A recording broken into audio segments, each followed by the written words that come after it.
আমার এই ছোট আর্ট স্টুডিও সেটআপ কিছুটা চেঞ্জ করতে হচ্ছে।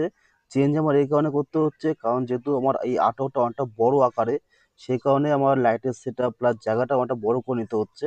এরপর আমি ফ্লিপকার্ট থেকে অনলাইনে 2 ইঞ্চি মাস্কিং টেপ অর্ডার করি, যেটা আমি অফলাইনে কোথাও পাচ্ছিলাম না। অফলাইনে 1 ইঞ্চিটা অ্যাভেলেবেল ছিল, কিন্তু 2 ইঞ্চি অ্যাভেলেবেল ছিল না। এটা হচ্ছে ট্রু গিফট কোম্পানির মাস্কিং টেপ। আমার এই 2 ইঞ্চি মাস্কিং টেপ এই কারণে প্রয়োজন যে আমার ক্যানভাস শিটটা যেহেতু অনেকটা বড় আকারে, সেহেতু যাতে বোর্ডের থেকে খুলে না পড়ে যায়, সেই কারণে আমার এই 2 ইঞ্চি মাস্কিং টেপের প্রয়োজন।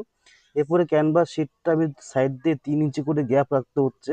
3 ইঞ্চি করে গ্যাপ আমার এই কারণে রাখতে হচ্ছে, যদি আমি ভবিষ্যতে আমার এই ক্যানভাস শিটটা যদি কোনো কাঠের ক্যানভাসে সেট করতে চাই, তখন এই 3 ইঞ্চি এক্সট্রা কাপড়টা আমার প্রয়োজন পড়বে কাঠের ক্যানভাস সেট করার জন্য। এই কারণে 3 ইঞ্চি করে গ্যাপ রেখে আমি এটাকে মার্কিং করে নিচ্ছি। এরপরে মাস্কিং টেপটা দিয়ে আমি এই প্লাইবোর্ডটার মধ্যে পুরো সেট করে নেবো।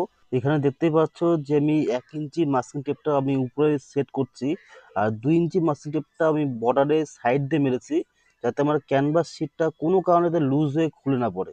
প্লাস এই কর্নারটায় আমি 2 ইঞ্চি মাস্কিং টেপটা মেরে নিচ্ছি, যাতে আমার 1 ইঞ্চি মাস্কিং টেপটা কোনো কারণে লুজ হয়ে খুলে না পড়ে, সেই কারণে।